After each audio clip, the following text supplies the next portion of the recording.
And the Kraken open the regular season tonight on the road against Anaheim. And Kraken fans, you feel that? A lot of excitement for this new season. As Ian just mentioned, the team hitting the ice, opening their second season tonight. And this morning, talking about what's in store at Climate Pledge Arena, straight from the Kraken themselves. The Senior Vice President of Marketing and Communications for the Kraken, Townsend, is here. Good to have you. Oh, it's exciting to be here. I am excited about hockey season. I am ready to rock, and I know you are as well. You were telling me you had the Mariners game on at the arena yesterday, doing some rehearsals for what fans are going to be in for on Saturday. It sounds like a big show. Yeah, people always say to me, you're rehearsing? How does that work? But we have 3 full days in the arena where we're going through all the new elements. So we're testing sound, we're testing lighting, we're loading the video.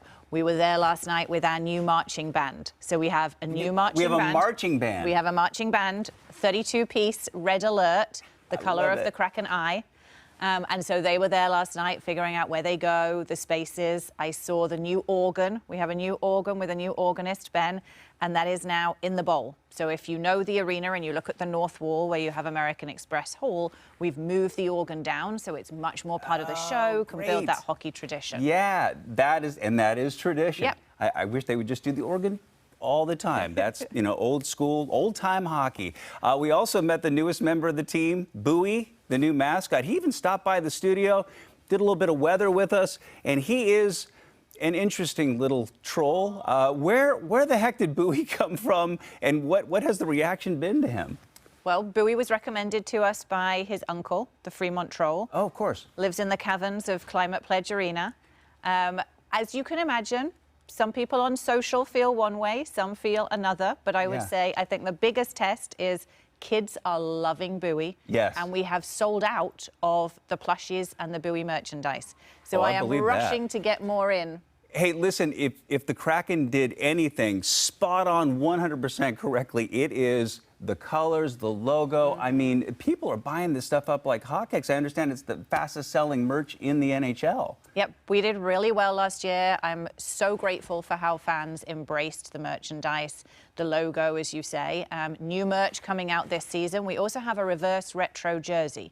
So the league partner with Adidas, and we have 4 nights where we will wear a different jersey, which fans can also buy, which is inspired by a team in Seattle's hockey history. Excellent. So look out for that. That will be revealed, I believe, next week. Okay, so you're not going to reveal the exact team, say, no, next week. Metropolitans or something along those lines. All right, so the Kraken have been real busy in the offseason, some key moves. You got Andrei Burakovsky, who's a frontline winger. You have Martin Jones, Justin Schultz, veterans coming in. And then you have Oliver Bjorkstrand. That was a nice move with Columbus there. And then Matty Beniers is back. He was a nice spark plug late in the season. And now we have the 4th overall pick coming in here now. And it'd be really interesting to see what Shane Wright brings to the table, and it sounds like we might see him on the ice tonight in Anaheim. So an exciting product on the ice. Oh, absolutely. Big moves by GM Ron Francis in the offseason, really building. You know, we're an expansion team. It's all a building progress. It's about building through the draft and then where we can acquire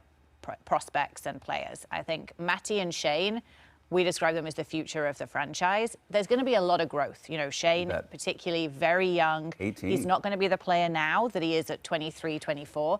But just to get a glimpse of him this season and really to see the impact that Matty had immediately last season. Right. It's going to be exciting. Absolutely. And you have the new Palm Springs AHL facility. It is just about done. The Coachella Valley Firebirds open play in the AHL this season. So what do we know about the opening for Coachella Valley and when we'll see the Firebirds on the ice down there? So there are a number of Firebirds games in Seattle to start the season. The Acrisure Arena in Palm Springs, beautiful building, best in the AHL, I reckon, will be ready in December. And that just makes such a difference to have our pipeline. Last year, it was the other side of the country, especially with COVID. Bringing players across, moving them up and down was very different. But now we really have that pool of players, and that's going to be a big thing for us this season. And what a great thing, too, for Seattle fans to be able to take a break from the gray drabbiness that we're dealing with and head on down to Palm Springs and, you know, catch a Firebirds game down there. That'd be awesome. Absolutely. Alaska Airlines, the number of flights back and forth every day to Palm Springs, I cannot wait for December. I'm going to be on that first flight. Get out of here.